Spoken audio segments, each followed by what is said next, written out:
Assalamualaikum warahmatullahi wabarakatuh. Alhamdulillahi rabbil alamin. Wabihi nasta'inu ala umuri dunya waddin.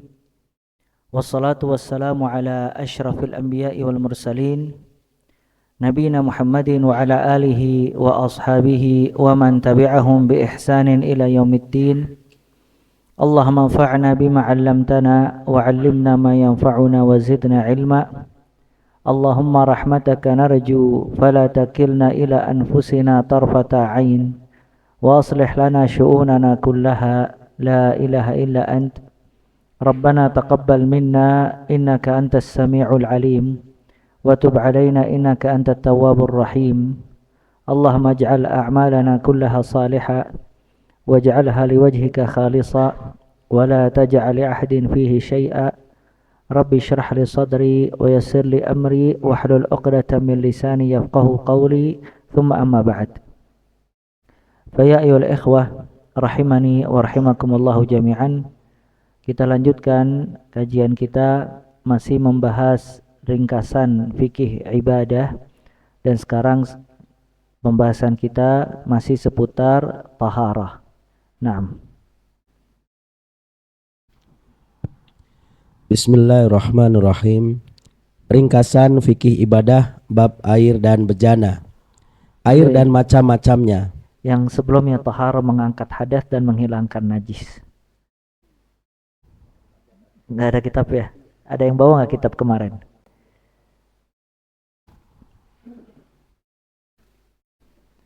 Tafadhal, mungkin dipinjemin dulu. Toharoh adalah mengangkat hadas dan menghilangkan najis. Nabi SAW bersabda, Allah tidak menerima solat tanpa toharoh. Muttafaqun alaih. Dalam hadis yang lain disebutkan, kunci solat adalah toharoh. Hadis riwayat Ahmad dan Abu Daud. Siapa saja yang tidak bersuci dari hadas akbar atau asghar atau najis, maka solatnya tidak sah. Toharoh terbagi menjadi dua. Satu, dengan air adalah hukum asal. Yang kedua, pengganti air seperti debu. Naam ikhwah, para ulama memulai kitab-kitab fikih itu dengan bab taharah, artinya cara bersuci. Kenapa mereka memulai bab taharah sebelum yang lainnya? Karena taharah merupakan syarat sahnya sebagian ibadah, dan diantaranya adalah salat.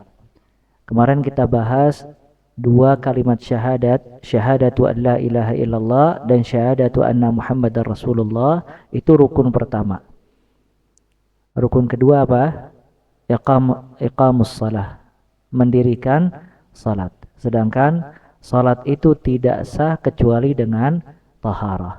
Makanya taharah syarat sah diterimanya salat, didahulukan penjelasannya sebelum menjelaskan yang berkaitan dengan salat. Dan ini sebagaimana kaidah yang dijelaskan oleh para ulama, ma la yatimmul wajib illa bihi fahuwa wajib. Semua hal yang tidak sempurna kewajibannya kecuali dengan perkara tersebut, maka mempelajarinya merupakan kewajiban. Salat tidak sah, kewajiban salat tidak ternunaikan kecuali apabila seseorang taharah. Maka mempelajari taharah itu merupakan kewajiban yang didahulukan sebelum dia mempelajari tata cara salat. Oleh karena itu Nabi SAW bersabda, wailun lil a'qab minan nar. Celakalah bagi orang-orang yang tumitnya tidak terkena air di dalam api neraka. Dan juga apabila seseorang tidak berbuat atau tidak berwudu dengan baik, maka salatnya itu bisa batal. Ya, apalagi dia salat tanpa wudu dan tanpa taharah. Oleh karena itu Nabi SAW bersabda, la yaqbalullah salata ahadikum idza hadatha hatta yatatahhar. Idza ahdatha hatta yatatahhar. Tidak diterima salat salah seorang di antara kalian apabila dia hadas, kemudian dia dia hadas sampai dia tahara bersuci. Dalam riwayat lain, muttafaqun alaih, Nabi SAW bersabda, la yaqbalullahu salatan bighairi tahur. Allah Ta'ala tidak menerima salat tanpa tahara. Dalam riwayat lain, Nabi SAW bersabda, miftahus salat tahur. Kuncinya salat adalah tahara. Apa itu tahara? Tahara kata para ulama berkaitan dengan dua hal. Irtifa'ul hadath wa zawalun najas. Mengangkat hadas dan menghilangkan najis. Hadas ya ikhwah, itu keadaan seseorang tidak suci. Baik hadas asghar ataupun hadas akbar. Hadas asghar yaitu seseorang dalam keadaan tidak suci atau hal-hal yang dapat membatalkan wudu. Itu dinamakan dengan hadas asghar. Maka hadas asghar cara taharanya dengan berwudu atau tayammum apabila tidak mendapatkan air. Sedangkan hadas akbar itu bersucinya dengan ghusl, dengan mandi. Makanya nanti berkaitan dengan bab tahara yaitu wudu, tayammum dan mandi. Ya. Maka seseorang apabila hadas asghar dia batal dari wudu, tidak akan sah salatnya sampai dia berwudu. Begitu juga apabila dia junub, maka tidak akan sah salatnya kecuali dia mandi besar. Nah, maka berwudu, mandi besar atau yang mengganti tahara dengan air seperti tayammum, ini namanya mengangkat hadas. Bisa difahami ya? Irtifa'u al-hadas, mengangkat hadas. Makanya orang yang dia batal atau tidak dalam keadaan suci itu dinamakan dengan muhdits, orang yang sedang berhadas. Ya, begitu juga perempuan apabila dia haid, maka dia dikatakan sedang hadas sampai dia bersuci dengan mandi. Bisa difahami ini ya? Maka tahara adalah mengangkat hadas atau menghilangkan hadas pada diri seseorang. Yang kedua, wazawalun najas, menghilangkan najis. Sedangkan najis itu biasanya hal-hal yang najis yang melekat baik pada pakaian, tempat atau yang lainnya. Maka kalau seseorang terdapat najis di dalam pakaiannya tidak sah salatnya. Atau buk'ah, tempat yang dia salat di dalamnya ada najis tidak sah. Atau air yang dia pakai untuk berwudu, air yang ada najis tidak sah. Maka menghilangkan najis itu termasuk dari tahara. Makanya di antara pembahasan bab tahara nanti adalah pembahasan izalatun najasat, cara menghilangkan najis. Karena najis bertingkat-tingkat. Ada najis yang ringan seperti air kencing bayi, dan ada najis yang mughalladhah seperti jilatan anjing azzakumullah, dan seterusnya sebagaimana nanti akan dibahas. Makanya maksud dari tahara adalah irtifa'ul hadas, seseorang mengangkat hadas, dan juga wazawalun najas, menghilangkan najis. Nah, maksud dari hadis Nabi SAW, la yaqbalullah salatan bighairi tahur, Allah Ta'ala tidak menerima salat kecuali dengan tahara, artinya dia dalam keadaan suci, baik tidak dalam keadaan hadas atau tidak ada najis. Bisa dipahami ini ya? Nah, itu tahara. Dan tahara tata caranya terbagi menjadi dua. Yang pertama dengan air, dan ini dasarnya. Maka dasar tahara baik mengangkat hadas atau menghilangkan najis itu adalah air. Air merupakan zat dan juga yang paling utama cara menghilangkan najis dan mengangkat hadas. Dan dia tidak tergantikan selama masih mampu untuk menggunakan air. Oleh karena itu, tayammum itu memiliki hukum badal, menggantikan air. Dengan beberapa sebab, imma tidak ada air, maka boleh seseorang bertayammum, atau ada air tapi ada keadaan darurat dia pakai selain daripada wudu, seperti untuk minum, yang kalau misalnya dia pakai untuk wudu maka dia bisa mati karena tidak ada air minum. Atau yang ketiga uzur seperti sakit dan yang lainnya. Maka apabila terdapat uzur atau sebab-sebab yang dia tidak bisa tahara dengan air, baru berpindah dengan tayamum. Makanya di antara bab tahara nanti adalah tata cara tayamum. Bisa dipahami nih ya. Cuman hukum dasarnya seseorang tahara dengan air. Oleh karena itu, di sini pentingnya seseorang mempelajari air beserta macam-macamnya agar dia mengetahui mana air yang boleh dipakai untuk tahara dan mana air yang tidak diperkenankan untuk tahara. Nah, Air dan macam-macamnya. Allah Subhanahu wa taala berfirman dalam surat Al-Furqan ayat 48, dan kami turunkan dari langit air yang suci. Kemudian di surat Al-Anfal ayat 11, dan Allah menurunkan kepada kalian dari langit air yang dapat mensucikan kalian. Allah Ta'ala menjelaskan pada ayat di atas sifat air yang suci dengan kata tohur. Maksudnya adalah air yang suci zatnya dan dapat mensucikan yang lain. Ini sifat dasar yang ada pada air, tidak ada perubahan baik dari rasa, warna, dan bau. Naam, kemudian biasanya para ulama fuqaha membahas kitab-kitab fikih dimulai di bab tahara dengan al-ma, air. Kenapa? Karena air merupakan alat yang dipakai untuk tahara. Ya, maka dibahas berkaitan dengan air. Air yang bisa dipakai untuk tahara itu dinamakan di dalam bahasa Arab tahur.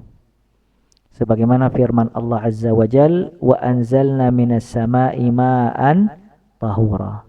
Kami turunkan kepada kalian air dari langit, dan kami turunkan dari langit air yang tahur. Ya. Maksud tahur, dia memiliki dua sifat. Yang pertama, tahirun fi dzatihi mutahhir li ghairihi. Dia suci airnya dan dapat mensucikan. Karena tidak semua air seperti itu.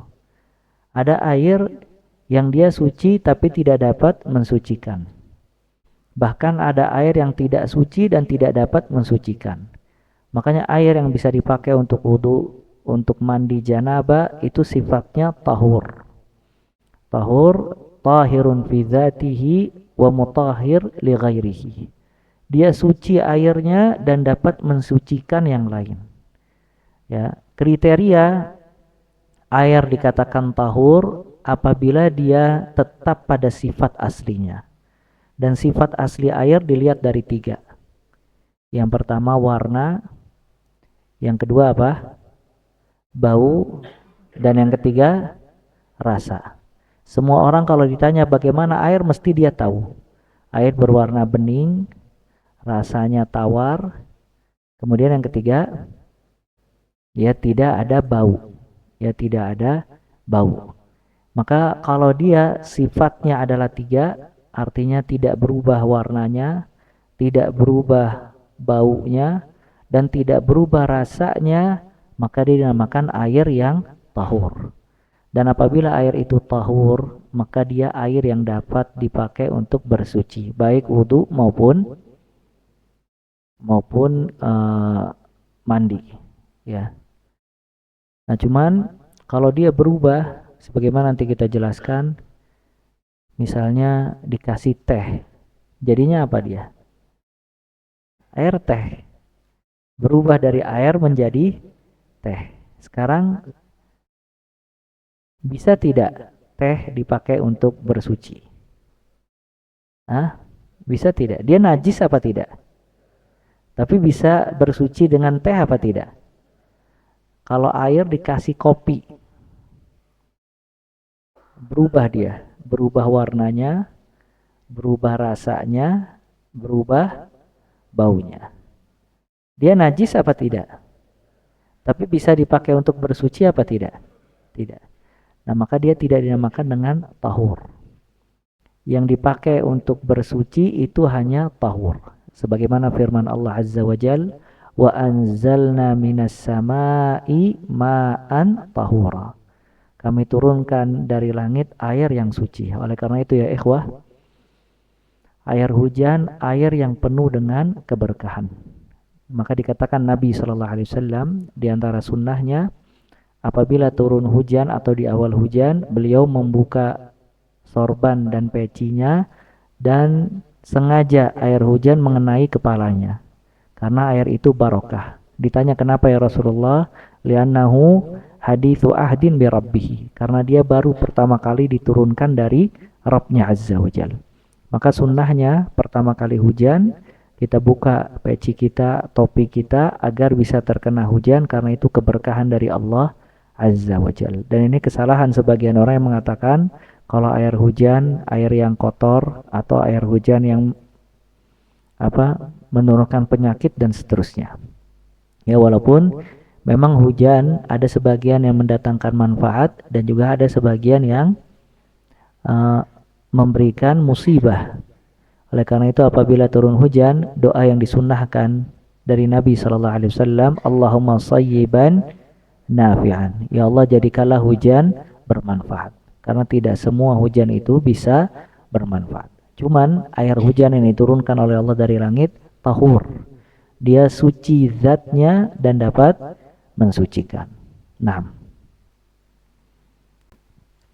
Ibnu Sa'di rahimahullahu ta'ala berkata, semua air yang turun dari langit atau hujan atau keluar dari bawah tanah atau sumur, maka ia adalah air yang tohur atau suci, dapat mensucikan dari hadas dan najis.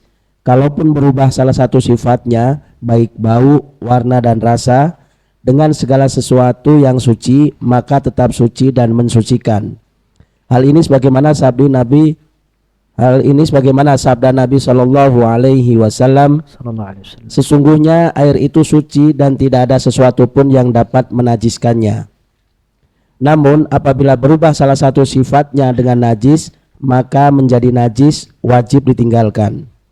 Nah, antum lihat di sini ada rincian dari Syekh As-Sa'di rahimahullah.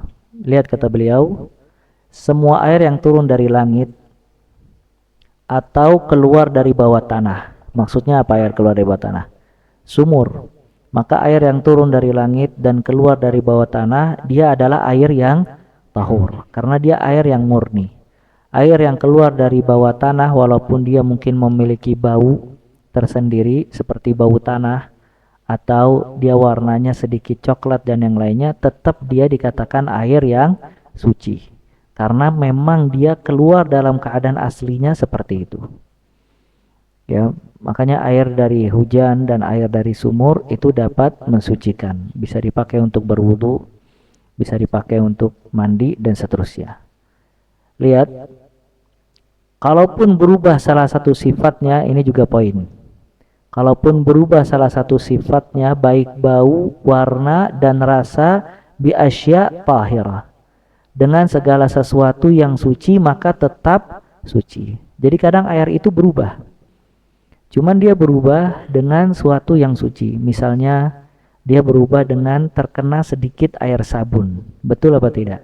Antum kalau di kamar mandi mungkin di bak ada sabun yang tumpah, maka dia berubah sedikit. Tapi dia berubah dengan apa? Suci apa najis? Suci dan tidak merubah sifat dasar air tadi. Orang secara sepintas melihat dia tetap air. Ya karena mungkin sabunnya tidak banyak, cuman berubah sedikit warna, tetap dia air. Maka dia tetap suci. Atau sebagian sumur biasanya baunya berubah menjadi bau apa? Besi. Besi najis apa tidak? Tidak. Tetap dia warnanya dan yang lainnya, dia berubah bukan dengan sesuatu yang najis, cuman baunya menjadi bau besi berkarat, maka dia tetap dikatakan air. Dia tidak berubah dari sifat aslinya, ataupun kalau dia berubah dengan asya tahirah, sesuatu yang suci. Bisa dipahami ya? Atau mungkin air yang terkena tanah. Ya, tanah najis apa tidak? Tidak. Ya, maka kalau dia berubah dengan tanah, maka tetap bisa dipakai untuk bersuci. Ya, selama dia tidak terganti kategorinya dengan air. Maka para ulama ada khilaf, cuman Ibnu Taimiyah dan yang lainnya berpendapat selama air itu bercampur dengan zat yang suci dan tidak merubah sifat atau nama dari air tersebut, tetap boleh dipakai untuk bersuci. Bisa dipahami ya? Sampai sini bisa paham apa tidak?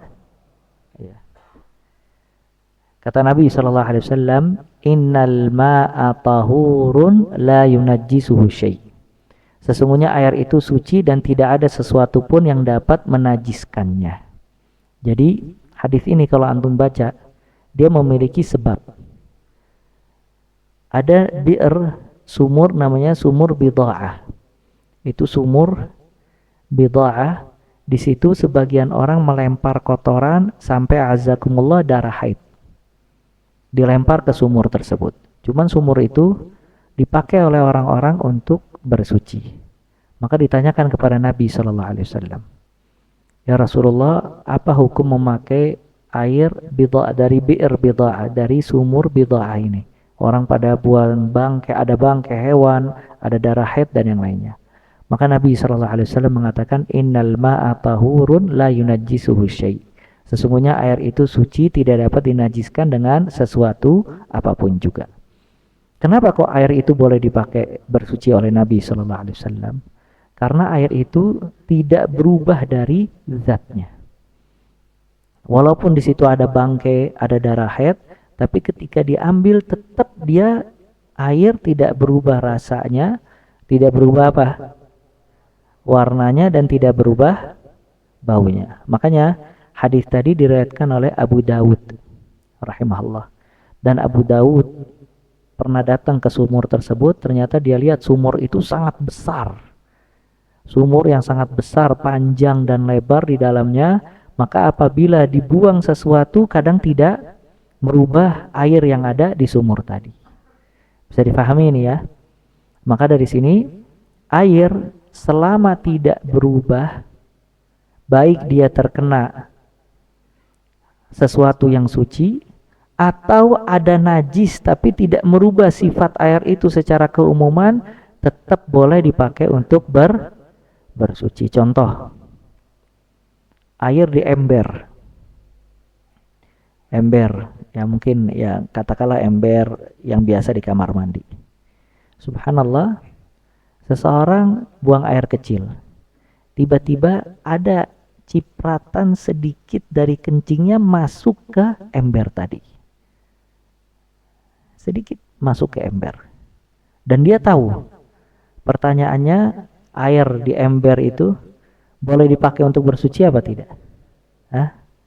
Dia kena air kencing, boleh apa tidak? Tadi kan kaidahnya mengatakan air yang tahur apa? Tidak berubah baunya, tidak berubah rasa, tidak berubah warna. Maka apabila dia terkena najis dan dia tidak berubah sama sekali dari sifat dasarnya, tetap boleh dipakai untuk bersuci. Kecuali kalau orang sengaja buang air kecil di ember tadi sampai rasanya udah jadi warnanya kuning, baru dia berubah menjadi najis. Bisa dipahami ya? Antum subuh masuk kamar mandi, ternyata pas antum pengen ambil air di bak mandi antum yang besar ada bangkai cicak. Pertanyaannya, boleh nggak antum pakai air tadi?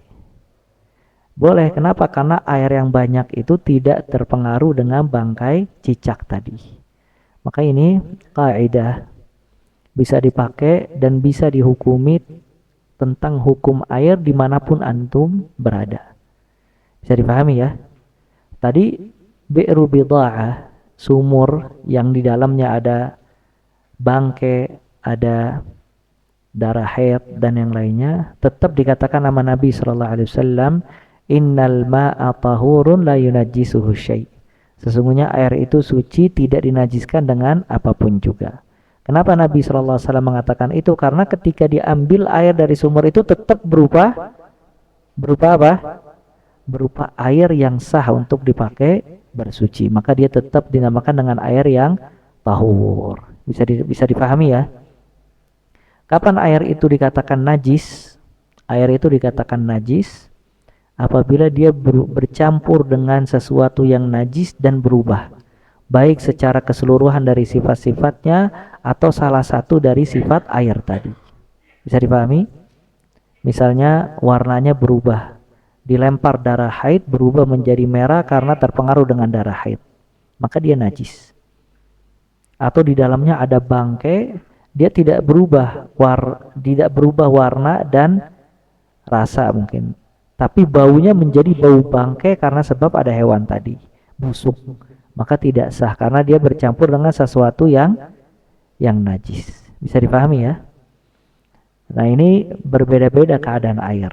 Kadang kalau antum buang bangkai di sungai, kira-kira berpengaruh gak?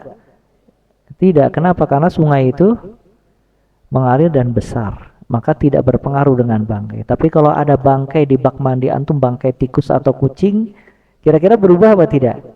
Berubah. Cuman kaidahnya mengatakan bahwasanya air itu pada dasarnya tahur. Dia tidak berubah menjadi najis kecuali apabila bercampur dengan sesuatu yang najis dan berubah salah satu dari sifat dasarnya atau keseluruhannya. Sampai sini bisa dipahami ya? Dan itu maksud dari hadis Nabi, innal ma'a tahurun la yunajjisuhu syai'. Sesungguhnya air itu suci dan tidak ada sesuatu pun yang dapat menajiskannya. Ya. Nah, pertama dibaca perkataan Ibnu Taimiyah rahimahullah. Ibnu Taimiyah rahimahullah taala berkata, adapun permasalahan berubahnya air dengan sesuatu baik banyak atau sedikit dengan barang yang suci seperti sabun, tanah, daun dan lain-lain, air berubah dan masih tetap di atas sifatnya dan tidak berubah nama dari air, maka ada dua perkataan ulama dalam permasalahan ini, dan pendapat yang kuat adalah tetap suci dan mensucikan. Hal ini sebagaimana firman Allah, maka apabila kalian tidak menemukan air, dalam surat Al-Maidah ayat 6.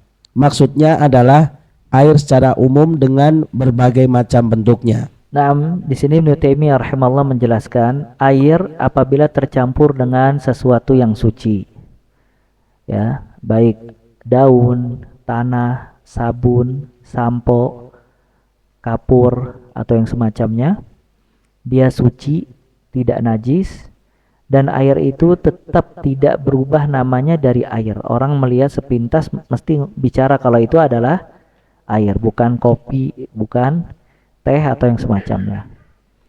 Maka pendapat yang kuat, air tersebut tetap boleh dipakai untuk bersuci. Dalilnya subhanallah, antum kalau baca surat Al-Maidah ayat 6 itu tentang wudu dan tayamum. Allah berfirman di tengah-tengah, idza kuntum ila salati faghsilu wujuhakum wa aydiyakum ilal marafiq, dan seterusnya. Kata Allah, falam tajidu ma'a, apabila kalian tidak menemukan air. Allah mengatakan air secara umum, baik air itu benar-benar tahur, suci, turun dari langit atau keluar dari tanah, atau air tersebut air yang sudah terkena sesuatu yang suci tapi tidak merubah sifat dasarnya, maka selama dia masuk dalam kategori air, maka selama itu pula boleh dipakai untuk bersuci. Bisa dipahami ya? Ya, maka Allah mengumumkan atau menjelaskan air bersifat umum yang boleh dipakai untuk taharah. Dan ini pendapat yang diperkuat oleh Ibnu Taimiyah rahimahullah, dan juga yang diperkuat oleh Ibn Sa'di rahimahullah. Walaupun kalau berbicara masalah khilaf ulama tidak ada ujungnya. Sebagian ulama ada yang mengatakan dia ada kadarnya. Kalau misalnya terkena najis walaupun sedikit, selama kadarnya itu masuk di dalam kategori yang dibolehkan, maka dia boleh. Tapi kalau misalnya kadarnya tidak masuk, maka tidak boleh. Sebagian mengatakan idzal ma'a qullatain la yahmil al-khabath. Air itu kalau sebanyak 2 kullah maka tidak kotor. Dan para ulama khilaf tentang kullah. Itu berapa? Ada yang sebagian mengatakan sekian liter dan seterusnya. Dan sebagian Hanafiyah mengatakan air intinya kalau terkena najis tidak dikatakan najis Kalau satu ujungnya kita goyangin, tidak sampai kepada ujung yang lain. Antum kalau di kolam renang misalnya, antum goyangin yang ujung, nyampe nggak ke ujung? Tapi kalau di rumah ember, antum goyangin yang ujung, nyampe nggak? Nyampe. Nah ini ada khilaf di antara para ulama. Dan seseorang ya ikhwah, apabila belajar fikih atau yang lainnya, dia mulai dari khilaf ulama, maka dia tidak akan menemukan poinnya. Ya, maka di sini khilaf itu ada ilmunya, namun dipelajari pada saat dan momen yang tepat. Cuman keluar dari itu semua, para ulama sepakat, atau Ibnu Taimiyah dan yang lainnya merajihkan, kalau air selama tidak berubah dari sifat aslinya, apa tadi? Rasa, warna, dan bau, maka tetap dia dinamakan air yang tahur. Bisa difahami ini ya. Nah, tafadhal dibaca. Macam-macam air. Maka dari kesembilan di atas bahwa air dibagi menjadi 3 macam. Yang pertama, tahur, yaitu air yang suci dan mensucikan. Ini merupakan sifat dasar air, baik turun dari langit atau keluar dari bawah tanah, atau air yang bercampur dengan sesuatu yang suci seperti sabun, sampo, tanah, dan lain-lain, dan tidak merubah nama dan fungsinya, maka termasuk air yang tahur. Nah, ini taksimat, pembagian-pembagian seperti ini yang paling memudahkan seseorang untuk memahami satu hukum. Makanya di sini para ulama membedakan mempelajari kitab fikih, mempelajari hukum dari kitab-kitab fikih dan mempelajari hukum dari kitab-kitab hadis. Keutamaan yang ada dalam kitab-kitab fikih, seseorang belajar hukum dari kitab fikih, dia mengetahui taksimat, pembagian-pembagian. Dan pembagian-pembagian ini yang paling mudah dihafal dan bisa mengeluarkan satu hukum. Makanya para ulama membagi macam-macam air. Yang pertama, tahur. Sebagaimana firman Allah, wa anzalna minas sama'i ma'an tahura. Kami turunkan dari langit air yang suci. Suci tadi dia suci zatnya dan dapat mensucikan. Itu air yang tahur. Ya, baik dia turun dari langit atau keluar dari tanah. Atau dia air yang suci tercampur dengan sesuatu yang suci tapi tidak merubah dari nama air tadi. Masih dominan airnya. Maka itu semua dinamakan dengan air yang suci tahur. Bisa difahami ya? Ya, jadi masih dinamakan air yang suci tahur. Nah. Yang kedua, tahir ghairu mutahhir. Tahir ghairu mutahhir. Nah. Maksudnya adalah air yang suci namun tidak dapat mensucikan karena bercampur dengan sesuatu yang suci dan telah merubah nama dari air tersebut seperti teh, kopi, sirup, dan lain-lainnya. Nah, air ini dinamakan tahir ghair mutahhir. Dia suci tapi tidak dapat mensucikan. Dia tidak najis. Dia suci tahir tapi ghair mutahhir. Tidak dapat mensucikan. Karena dia berubah baik secara umum atau salah satu dari sifat-sifatnya namun dengan sesuatu yang suci. Seperti tadi teh. Teh berubah. Orang tidak ada yang mengatakan kalau teh itu air putih. Semuanya mengatakan kalau itu air teh. Kopi nggak ada yang mengatakan itu air putih. Semuanya mengatakan kopi. Sirup nggak ada yang mengatakan dia air putih. Dia adalah sirup. Nah ini semua tahir. Dia air-air yang suci karena dikonsumsi, tapi ghair mutahhir, tidak dapat mensucikan. Makanya tidak sah seseorang nggak ada air ambil kopi di rumah, akhirnya wudhu pakai kopi atau teh atau sirup, dia basuh mukanya pakai sirup, semuanya tidak sah. Yogurt sah apa enggak? Nggak ada air di rumah, mati pam PDAM ke Alfamaret beli yogurt sebanyak-banyak ya, akhirnya wudhu pakai yogurt. Sah apa tidak sah? Tidak sah. Kenapa? Ini kan suci, iya, tapi tidak mensucikan. Itu bedanya antara tahur atau tahir ghair mutahhir. Bisa dipahami ya? Larutan bisa dipakai bersuci apa tidak? Larutan yang ada rasa. Karena dia berubah rasa. Bisa dipahami ini ya? Nah. Yang ketiga, najis adalah air yang najis dan tidak dapat mensucikan karena telah berubah salah satu sifatnya baik rasa, warna dan bau dengan sesuatu yang najis seperti air comberan dan lain-lain.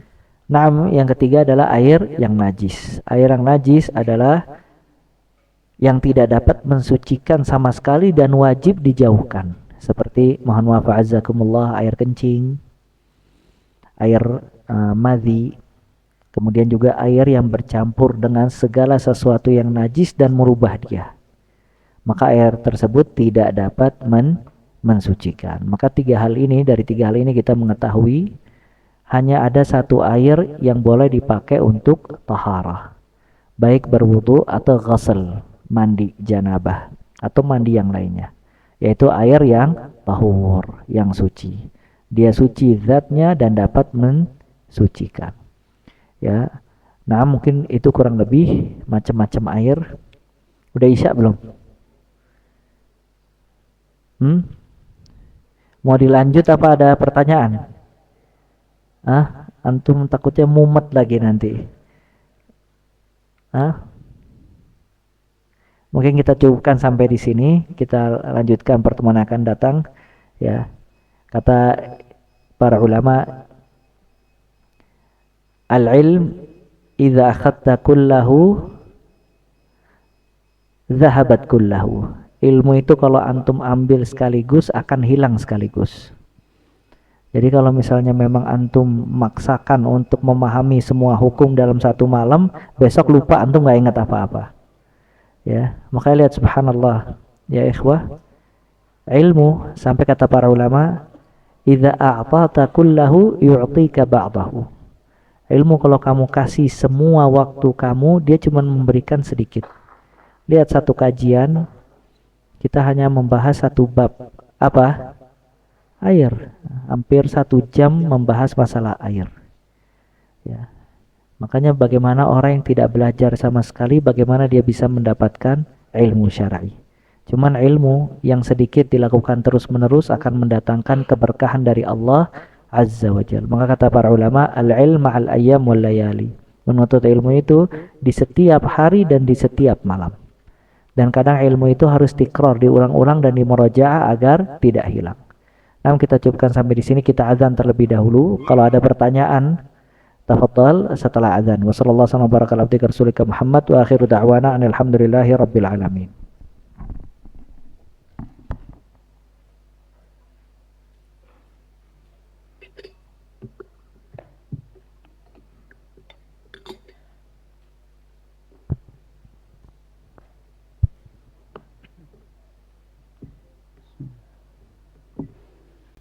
Allahu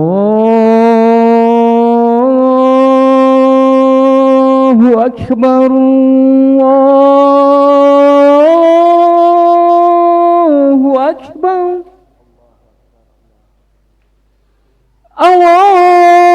Allahu Akbar, Allahu Akbar. Asyhadu an la ilaha illallah.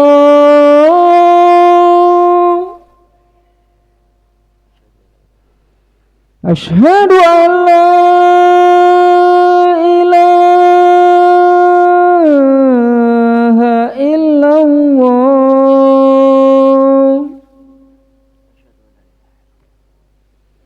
Asyhadu anna Muhammadar Rasulullah.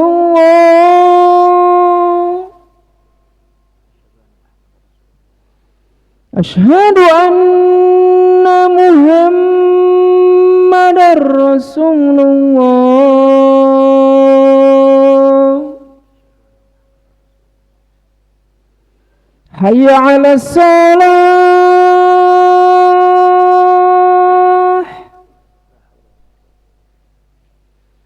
Hayya 'alas salah.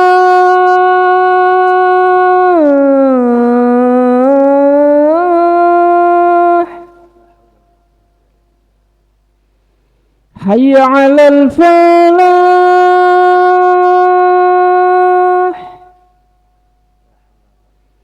حي على الفلاح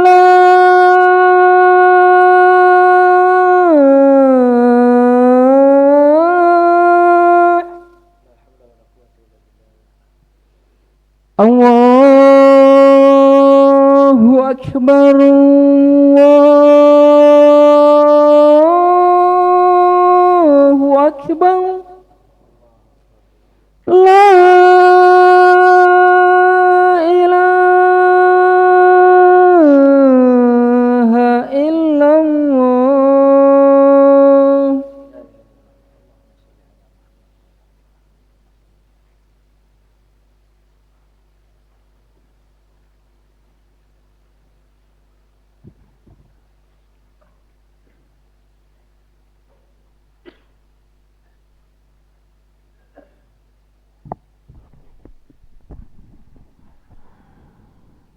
Nah, ada pertanyaan, tafadhal pakai kertas. Ya, tafadhal akh.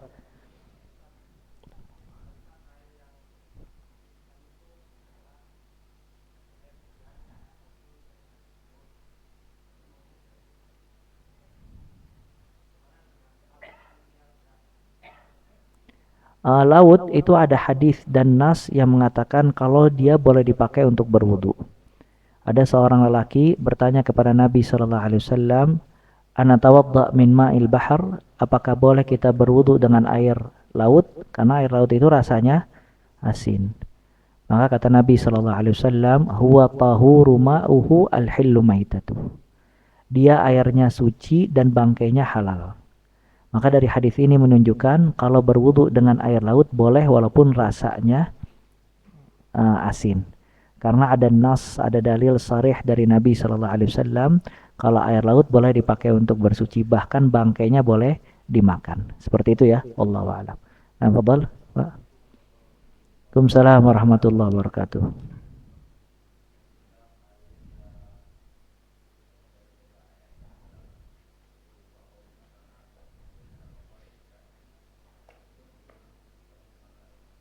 Tidak masalah karena dia tidak berubah dengan hal yang najis. Kaporit itu tidak najis. Ya. Atau kadang air dari PDAM suka berwarna kuning. Itu tidak jadi masalah. Selama dia berubah bukan dengan suatu hal yang najis, ya, atau masih dikatakan air secara umum, maka dia tetap boleh dipakai untuk bersuci tahur. Ya, kecuali kalau dia berubah dengan suatu hal yang najis, maka baru tidak boleh dipakai untuk bersuci. Wallahu a'lam. Naam, ya fadhal Pak.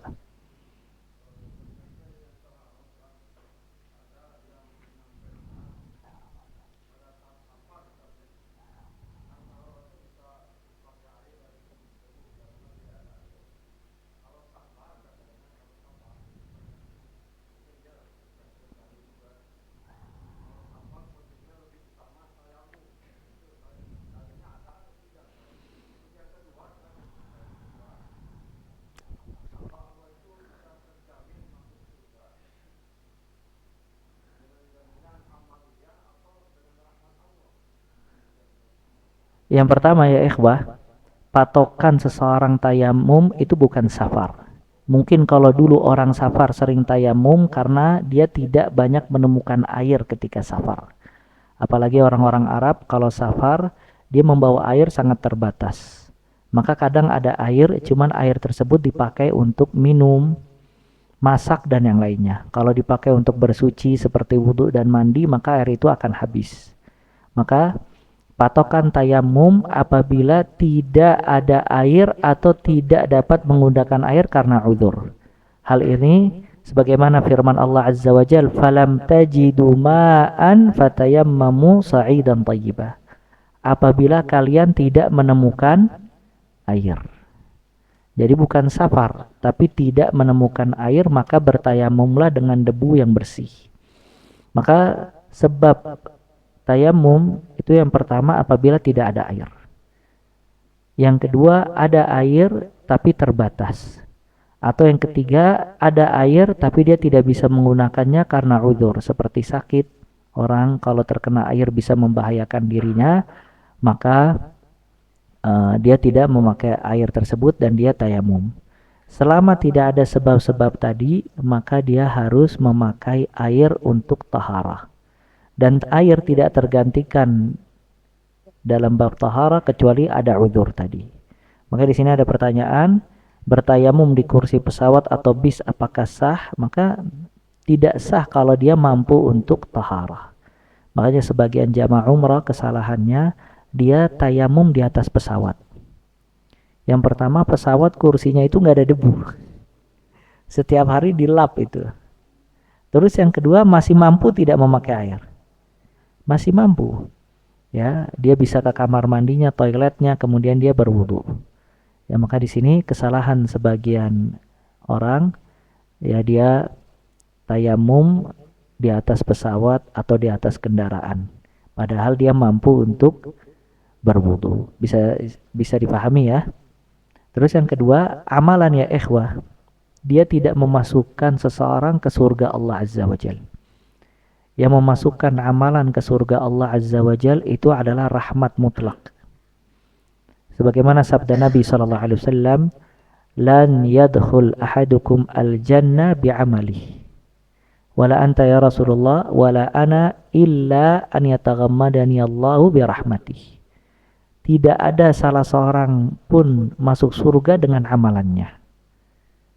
Walaupun engkau ya Rasulullah, walaupun saya, melainkan Allah telah meliputi rahmatnya kepada diri saya. Ya, adapun firman Allah Azza wa Jal, tilkal jannatul lati uristumuha bima kuntum ta'malun, itulah surga yang diwariskan kepada kalian karena buah dari amalan kalian, itu bukan sebab masuk surga. Makanya para ulama mengatakan amalan itu tidak menyebabkan masuk surga. Kenapa? Karena bab dalam hadis huruf ba dalam hadis tadi itu untuk muqabalah, untuk membuat tandingan dengan surga. Artinya sehebat apapun amal seseorang tidak mungkin bisa setara nilainya dengan surga. Tidak mungkin. Bisa dipahami ya? Artinya sekarang kalau jangankan surga, amalan antum dengan nikmat nafas yang Allah berikan kepada antum seimbang apa tidak? Allah Ta'ala memberikan kita nafas di setiap detiknya dan pada setiap hari. Apakah antum di setiap detik berzikir kepada Allah? Apakah antum di setiap detik salat, ruku dan sujud kepada Allah? Apakah antum di setiap detik memiliki niat yang jujur dan ikhlas kepada Allah? Kalau seandainya nafas aja tidak sebanding dengan ibadah yang kita lakukan di dunia, maka bagaimana dengan surga sebaik-baik nikmat kelak di akhirat?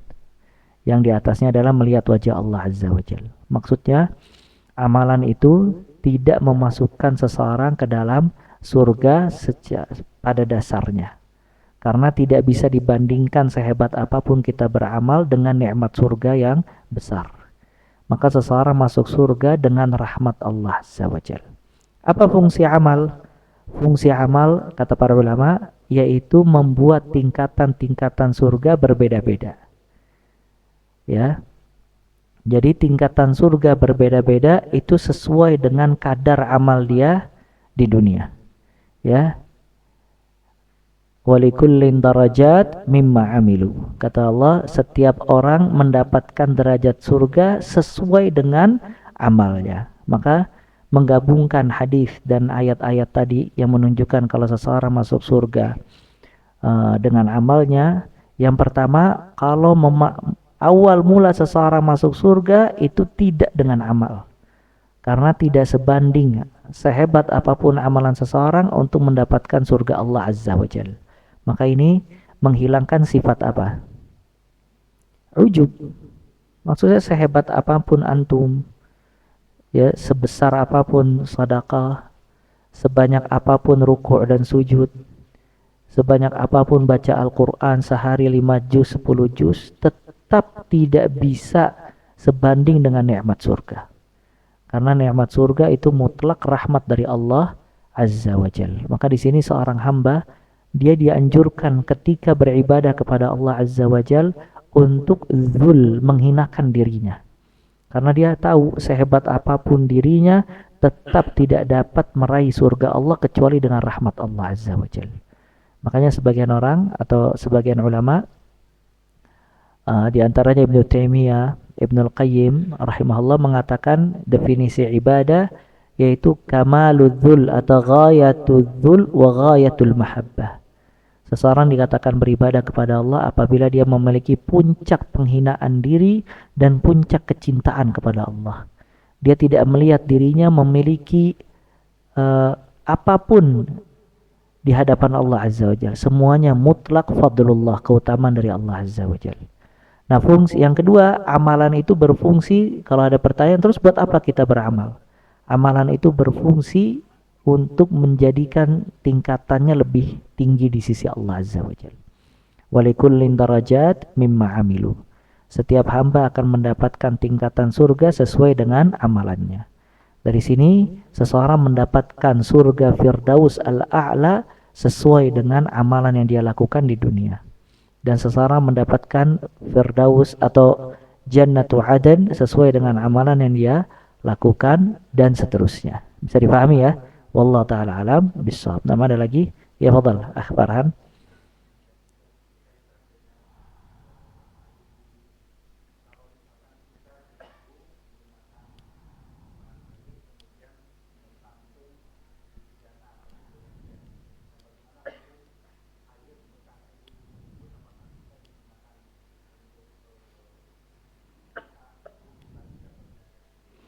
Naam, memang di situ ada khilaf di antara para ulama, air bekas wudu dan mandi boleh dipakai apa tidak.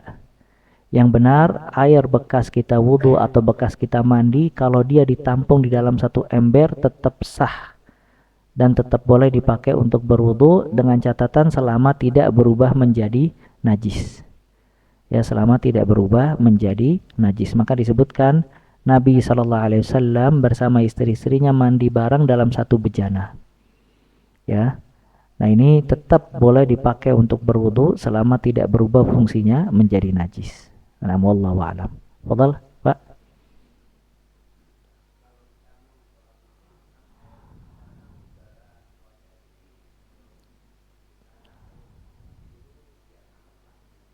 Di apa?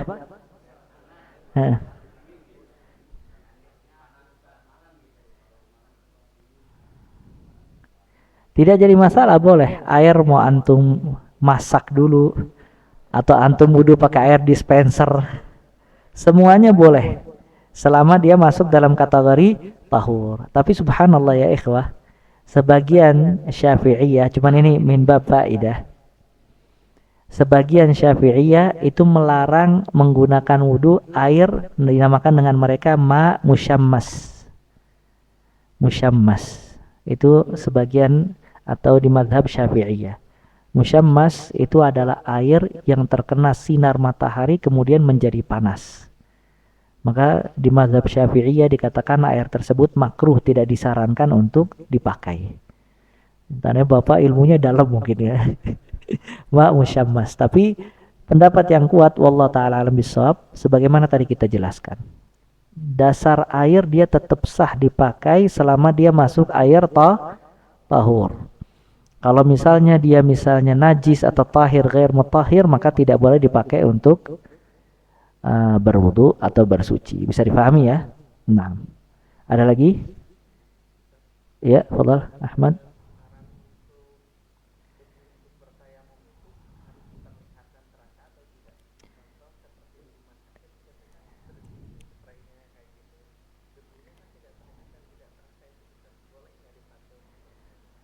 Nah, itu nanti ada pembahasannya dalam bab tayammum. Ya, sebagian mengatakan semua yang ala wajhil ard, di atas muka bumi atau di tembok, pada hakikatnya dia ada debu. Ya, ada debu yang bisa dipakai untuk tayammum. Ya. Makanya para ulama ada beberapa perkataan membahas falam tajidu ma'an fatayammamu sa'idan thayyiba. Maka bertayamumlah dengan sa'id. Sa'id itu debu. Jadi nggak mesti antum ke pasir, ke tanah dulu. Ya, ini ngambil. Sa'id itu kadang berada di atas meja, kadang berada di tembok dan yang lainnya. Cuman penjelasan rincinya nanti insya Allah dalam bab tayammum. ya. Dan di sini ada satu pertanyaan lagi, bagaimana bila kita berwudu dengan botol 600 mili, sah apa tidak? 600 mili yang ini nanggung ya, sah. Nabi SAW berwudu dengan berapa? Hah? Nabi SAW berwudu dengan apa? Satu apa? 1 liter. 1 mud. 1 mud berapa? 1 mud segini. Ya 4 kali gini. Ya 1 mud. 1 mud apaan? 1 mud 1 ini.